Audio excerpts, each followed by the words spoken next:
Bhagavan's photographs written in light. Dev Gogoi. When the ancient Chinese sage observed that one picture is worth 1,000 words, he was just right. When photography was born less than 200 years ago, still yet so young, collective wisdom drew from the equally classical Greek to name her, quite literally, writing with light. Today, 46 years after Sri Ramana Maharshi's Mahasamadhi, and a century after he quit school and home, we are left with, among other ineffable blessings, his photographs. In a language more direct than speech, silently in the light he speaks. Every individual will have his or her favorite image. Whichever it may be, Bhagavan appears alive, powerfully present, full of compassion, totally understanding, radiating an all-embracing wisdom, peace and love. How many of these wondrous artifacts survive? Most of the original negatives were lost in a fire. Our current serial numbering takes us to over 500 separate images. This is a selection of good ones chosen from the rest which are not so good. If one were to count every single negative as well as photographs and half-ton reproductions for which negatives are no longer available and include the bad and indifferent, yes, there are those which are out of focus, overexposed or underexposed, too dense or too thin, or irreparably damaged. The total figure would perhaps be close to 1,000 extant images. Not a very large figure. A drop in the ocean, nonetheless infinitely precious. Consider this industry statistic, slightly mellowed with age, without a pang of existentialist angst, if you can. The estimated number of exposures made in the United States alone in 1988 was 15.46 billion. Add the rest of the planet. Again, add guesstimates as far as many as you care to contemplate. That's a very large total. Everybody happy? Yes. And we're still shooting, fast as we can see them. This magical child, born of sun and earth, light and elements, capturing the quicksilver moment in silver itself, inextricably interweaving technology and artistry, machinery and meditation, holds also the keys to the heavenly kingdom. Like the Japanese who find the way in drinking tea, sitting, writing, painting, sword making or fighting, photography too opens the door.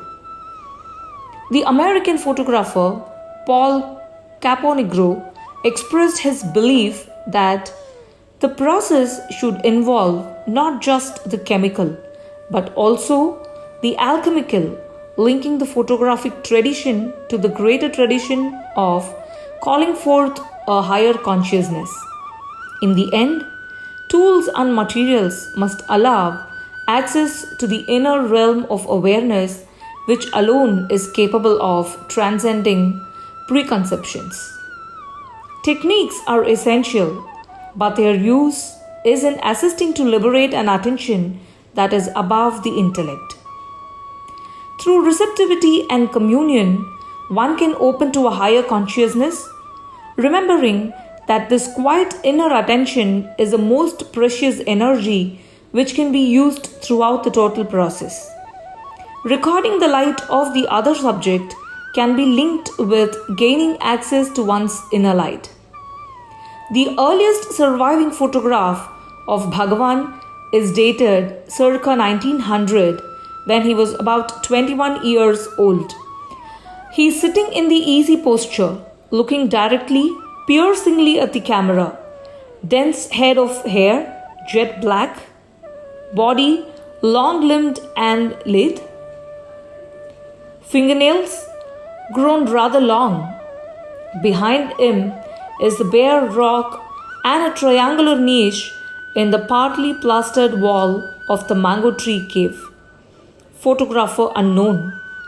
Not too long out of the 24-hour samadhi, this youth. No, he is still in samadhi. God, looks like all heaven has broken loose. Why didn't the glass plate, the lens, the camera, the photographer shatter and disintegrate into a blizzard of elementary particles? It's a miracle. On one occasion, when Bhagavan was talking about his days before coming to Arunachala, he mentioned that he had been photographed with his uncle, but that the photograph had since been lost. On April 20, 1949, when some people wanted to know the year in which Bhagavan's first photograph at Tiruvannamalai was taken, he replied, "It was taken 4 years after my coming in 1900. There are a handful of portraits and group photographs from the early pre-1922 period. Whether alone or surrounded by devotees, Bhagavan appears distinguished by the aura of absence from this world.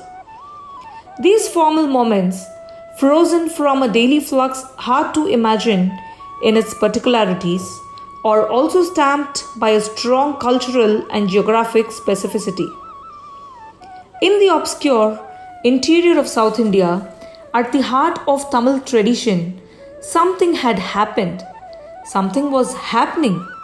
Like pictures from the Wild West, notwithstanding the verisimilitude of the visual record, the reality was vaster than the lens which strove to capture it.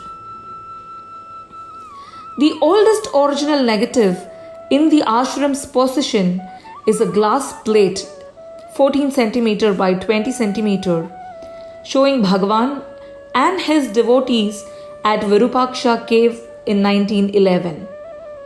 It is in good condition. There are 28 persons in the photograph. The photographer must have taken the good part of an hour or half to set everything up, get everybody into position, and to make his exposure. Large view cameras can be cumbersome to handle. The image on the ground glass appears upside down and laterally reversed and is visible only in the dark, which is why the hapless photographer must peer at it under a light-proof hood, all of which can cause the subject audience to move from curiosity to impatience to ruthful humor to you know whose expense. The crowning moment, the moment of exposure, at last, could actually last a second or two. Emulsions were slow and the aperture usually stopped down. Opening the shutter was sometimes a matter of manually removing the lens cap, deftly describing a circle or two with it in the air to one side, and then swiftly recapping the lens, all in one fluid motion. Simultaneously, an eagle eye was fixed on the subjects to detect any errant movement. Despite raising a warning forefinger and a dire, steady please, it's surprising to discover how even adults cannot sit still for a second. Photographers tend to take an extra shot for assurance. In all the glass negative pictures, which include children, their faces are blurred. Something else must have caught their eye. The photographs of that era were the same size as the glass negative themselves. Prints were made by tightly sandwiching the negative, emulsion side down, on printing out paper, emulsion side up, in a wood and glass contact printing frame and exposing it in sunlight. Exposure times could range from several minutes on a bright sunny day to an hour if it was cloudy. Periodically, The progress of development was checked by opening one half of the hinged back of the printing frame, the other half still securely maintaining negative paper registration to directly view the emerging image. When complete, the paper was fixed and toned in chemical baths for permanence. Sometimes in the trade, unfixed proof prints were given free to customers for approval. If the recipient were tempted to keep it for nothing, instead of ordering final prints, he would discover that the image disappeared with some rapidity. Pop prints exhibit a richness and depth of tonality unmatched by modern photographic papers. Even the softest grade of today's papers can be too fast and contrasty to capture the full tonal range inherent in a vintage glass negative. A roundedness and subtle gradations, information can be lost. Luckily, there's one company still manufacturing quality printing out paper, giving us the opportunity to fully realize our photographic legacy. Working with this material is to be transported to a mellower era prior to the plethora of equipment entailed by a darkroom, enlargers, lenses, even electricity itself. If an environment where power failures are endemic, it feels refreshingly free to be connected directly to the sun. Soon after, Bhagavan came down from the hill to live by his mother's samadhi in 1922. Somebody made what looks like a casual snapshot, a rare and precious view of what was then a barren wasteland and upon which Ramanashramam grew into being. The mother's shrine, a simple coconut-thatched shed, is visible in the left background. In the right background, Bhagavan is seen standing in a relaxed posture, reading something he is holding in his hands. In the middle distance, the lower reaches of Arunachala rise bereft of the trees. Our original of this image is a tiny 4 cm by 8 cm print, yellow with age. A helpful writer has captioned it in ink upon the image area, "The Maharshi and his hermitage." There are 2 other prints like this one. The 3 obviously belong together. One of them is a view of the thatched sheds that made up the ashram. There are 2 figures in the picture, one standing, the other squatting on the ground. It is not possible to identify them. The third print is playful and intriguing. It shows somebody floating on his back in water, face and hands bobbing above the surface. He could be smiling. Is it Bhagavan enjoying a swim in Pali Tirtham? It will remain forever an unconfirmable possibility. No helpful captions written here, though some devotees may dearly love to believe so. Through the 1920s and up to the early 1930s, it seems as if Bhagavan and his devotees were photographed with some regularity in formal group portraits. Everybody is stiff, sitting or standing in rows, looking directly at the camera. Bhagavan shines throughout, the utterly ordinary yet extraordinary centerpiece of every session. There are no candid photographs that we know of from this period. From the mid-1930s and throughout the 1940s, Bhagavan was photographed with increasing frequency. Perhaps this is a reflection of the introduction and greater availability of roll film handheld cameras. Or it could be a simple parallel to the swelling flow of devotees who came for his darshan, his presence and his grace. Most of the negatives which survive belong to this period. The bulk of them are 2 and 1/4 inches square format, while a few are 2 and 1/4 into 3 and 1/4 or slightly larger. There's only one printable 35mm negative a single frame cut away from the rest of the roll, in the ashram archives. It is a back view of Bhagavan as he is walking up the hill, taken from up close. The photographer was a pace behind him and probably shot it on the run. Despite the unlikely perspective and arbitrary composition, there is nevertheless a strong sense of moment and immediacy, with the amplified thrill of having been present here and then. What would we have done? How would we have felt striding behind Bhagavan on the mountain path? And on the material level, what else was on that roll of film that has vanished? We owe a great debt of gratitude to Dr. T. N. Krishnaswamy, the then official photographer of the ashram, who expressed his devotion to the sage in this way, and to his hearers who freely donated their father's negative to the ashram. Owing to my busy life in Madras, he wrote in 1967, I could usually spend only a day or part of the day at Arunachala when I went there. I always took my camera with me, and I used to spend the whole time with the Maharshi and take as many photos of him as I could. I was afraid he would get annoyed at my persistence, but he never did. I have photographed him walking, sitting, eating, wiping his feet. I have caught him smiling and laughing, speaking and silent, and also in samadhi.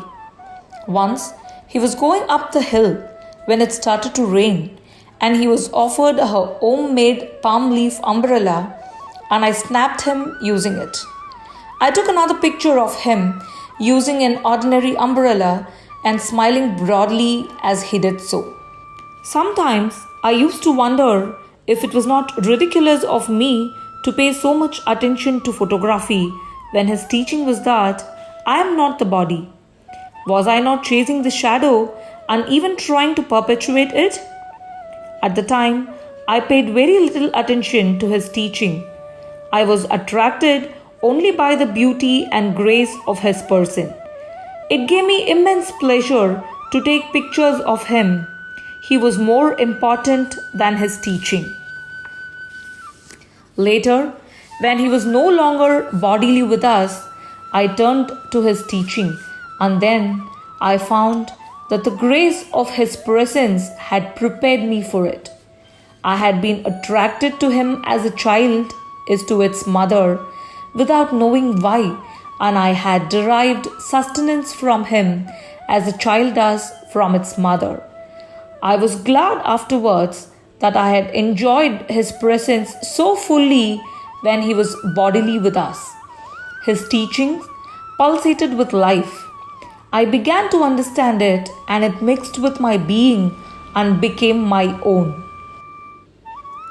P.R.S. Mani also photographed Bhagavan. One particular portrait by him became very popular in its time.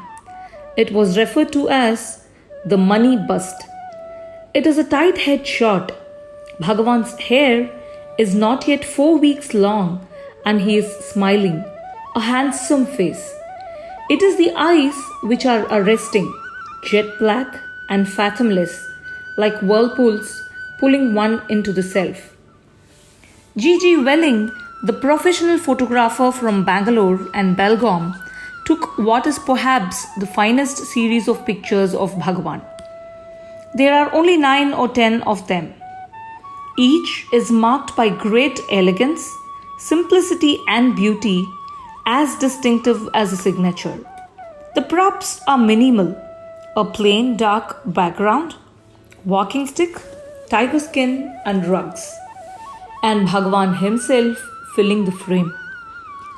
He is at his most beautiful physically, silver hair not yet sacrificed to the barber's razor, as it was every full moon. It was a perfect meeting of photographer and the subject.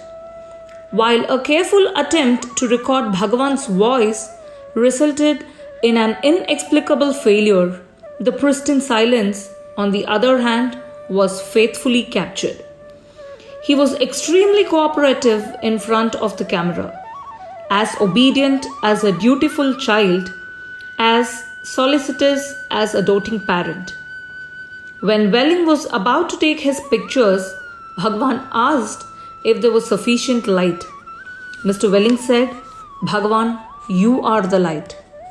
Later, Welling presented Bhagavan with the results of his work in the shape of a hefty photo album measuring 11.5 inches by 15 inches and more than 1.5 inches thick.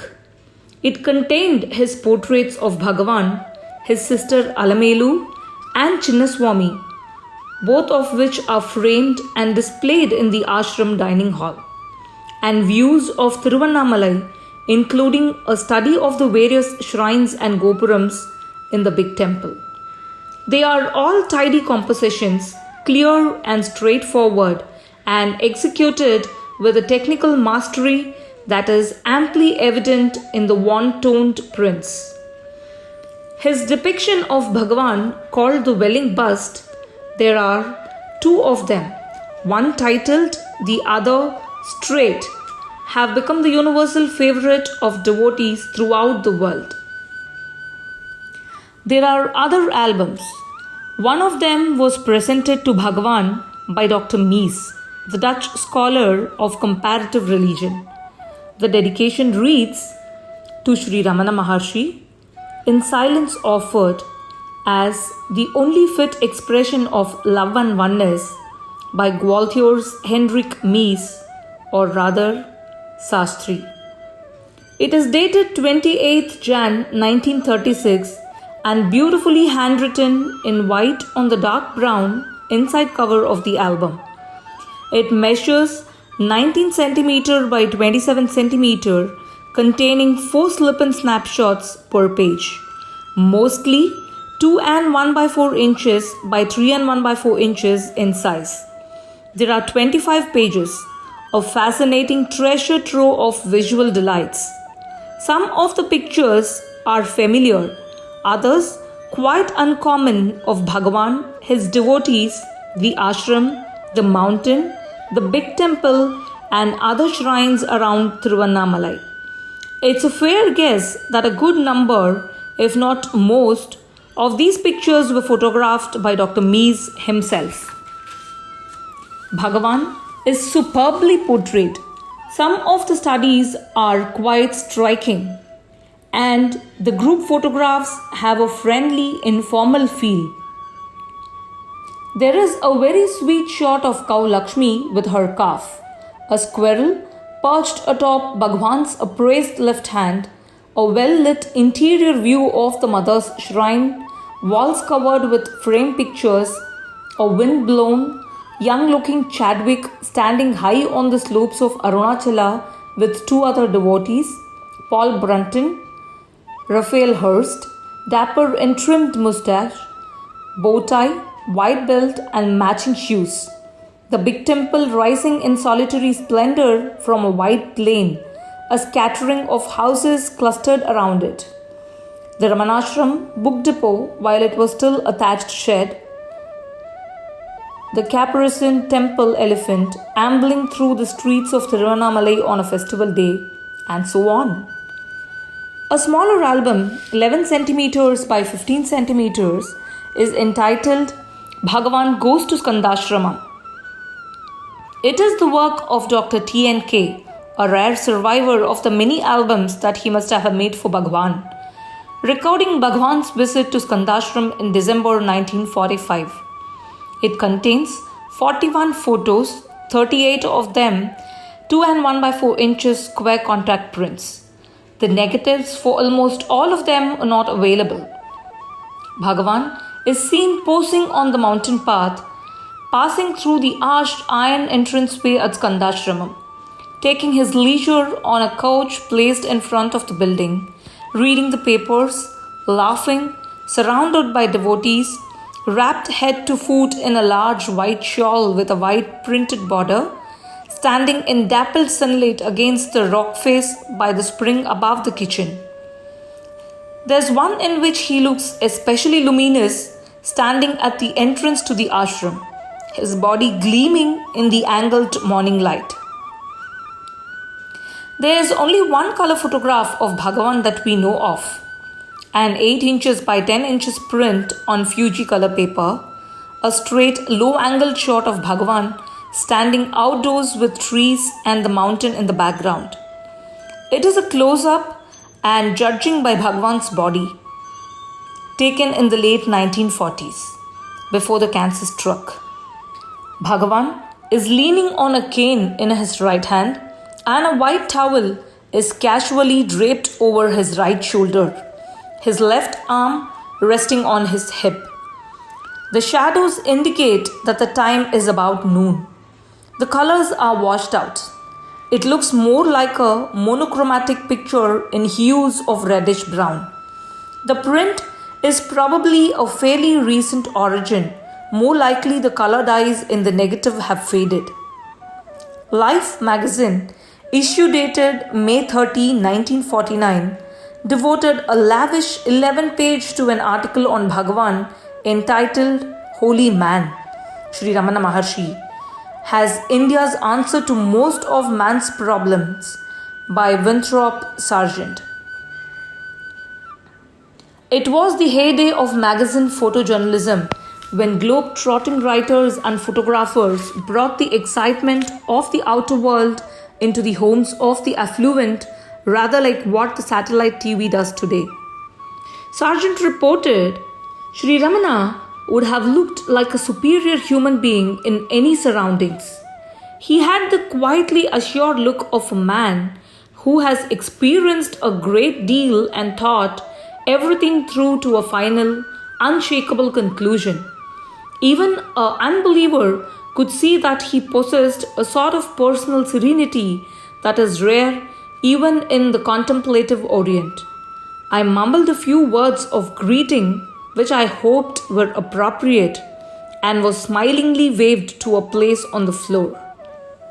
The Maharshi spoke very little, sometimes in English, sometimes in the Tamil language, which a considerable part of his audience did not understand, but that did not seem to matter. You can attain peace merely by being near him. The professor of English literature explained later. The article is sumptuously illustrated by Lifestaff photographer Eliot Elisophen. There are 11 black and white photographs full of punch in typical lifestyle. Copies of this issue and some of Elisophen's photographs, glossy 11 inches by 14 inches print from Life's Photo Labs, many of them unpublished in the magazine, are in the ashram archives. Henry Cartier-Bresson, certainly one of the greatest photographers of the 20th century, visited Tiruvannamalai in 1948 and 1950. He had just founded Magnum, the elite and pioneering photographers cooperative, and stayed for 1.5 years in India. Like a true master, he had the uncanny knack of being at the right place at the right time, capturing his decisive moment with astonishing artistry and professional regularity. Thus, we see his classic coverage of Gandhiji's last days and funeral, Nehru sharing a laugh with the Mountbattens, as well as the people and landscapes of a timeless India awakening to a life of freedom. A deceptively simply photograph of Ramanashramam, dated 1948, shows the white peacock in full display. Towering haystacks exactly like the ones today dwarf the few figures watching in the middle distance. Above it all, Arunachala looms, silent and magnificent. It could have been shot yesterday. On April 4, 1950, 10 days before Bhagavan's Mahasamadhi, Cartier-Bresson photographed Bhagavan, by then ailing quite rapidly in the small room which is now called the Nirvana room. There are 3 pictures that we know of from this occasion, and it turned out that these were the last photographs of Bhagavan taken while he was still inhabiting in the body. exquisite available light pictures shot with great sensitivity and skill. Despite the physical agony, at least in the eyes of the onlooker, Bhagavan is looking directly into the camera, still smiling faintly with indescribable sweetness. His head, as if it were a great weight, is tilted, his cancerous left arm swathed in cotton, the final darshan. Ramana Maharshi, Cartier-Bresson, said in an interview in 1990, was a completely accomplished being. At Tiruvannamalai, I saw a ball of fire moving slowly across the sky. As a practical Frenchman, I timed it. Some kid came out and said that Bhagavan died 13 minutes to 9 in the evening. I think he was buried vertically. I took some pictures with a flash, which is something I never do. His pictures of Bhagavan's body, bedecked in flowers for the burial rites, are too strong for the sensibilities of some devotees. Others are reminded of Bhagavan's teachings that we are not the body nor even the mind, but the self. There are two other images of the press of grieving devotees. One depicts a scene of frenzied loss, hands reaching out for something which is forever gone. In the other, devotees simply stand, their attention intent on something off camera, faces the very picture of sadness and beautiful even in grief. Bhagavan is reported to have remarked near the end, "They say that I am going, but where can I go? I am here." The final assurance, when Bhagavan walked and talked amongst us, and his disciples reported that his picture had appeared to them, transfigured in brilliant light, he counseled them to put aside all form and to remember that what was thus seen was perishable. What has an origin must have an end. It is the intuitive perception of the self that must be seized. In quest of self, many persons have incidentally also contributed to the care and dissemination of Bhagavan's photographs in the decades since his Mahasamadhi. In the 60s, Sri Sai Das worked in the ashram darkroom, meeting the needs of devotees as well as publications, making giant enlargements by methods ingenious in the absence of special equipment, recopying original prints found in the ashram or requested from devotees, striving always for fidelity to the original. Krishnan of Ramana Studio in Tiruvannamalai has performed similar service for some 25 years, and his son Mugilan continues in his father's footsteps. In the late 1970s, Matthew and Joan Greenblatt performed a great labor of love, the fruit of which is there for all to see in Bhagavan Sri Ramana, a pictorial biography. In 1985, they made large format copy negatives of nearly 50 rare Ramana prints with the help of the chief archivist of the International Museum of Photography at George Eastman House in Rochester, New York, the foremost photographic institution in the world. A set of these is in the ashram archives. More recently, the concept of a photographic archive was planted at the ashram by Jim Lemkin, a multi-talented being who, among the other accomplishments, has been a professional photographer for more than 25 years. Consequently, the work of creating archival standard copy negatives and fine prints, a mammoth task, has been devotedly taken up by V. Karthik of Ramana Professional Photographic Laboratory. Despite an extremely busy professional life, he has generated a substantial body of material apart from completing various other special photographic projects relating to Bhagavan's images. At the same time, Graham Boyd has been working with single-minded dedication, making high-resolution scans from the original negatives, spending hundreds of hours in painstaking computer restoration. The first results are already available on CD. This is in addition to having keyed all the books published by the ashram into computer, as well as creating Bhagavan's home pages on the internet. There's so much more to the photographic aspect of Bhagavan's presence amongst us. We may never get to know all of it. Luckily, we have Bhagavan's oft-repeated pointer that we need know only one thing, knowing which all else is known. Know thyself. And it is in this boundless space that we meet the many fellow travelers who gave themselves to Bhagavan in this field, most of them unmentioned in this cursory essay. There is a lot to admire, both technically and aesthetically. For instance, all those chiaroscuro photographs of Bhagavan on his couch in the old hall are bravura performances of the art as any photographer attempting today to shoot the same subject in ambient light with a slow or medium speed film will appreciate. In addition, Bhagavan's head used to constantly shake. He once likened self-realization to the entry of an elephant into a thatched hut, making high shutter speeds a necessity. On another front, fresh images turn up every now and then. A print here, a negative there, like hidden dharmas coming to light at the right time, which is always a joyful occasion.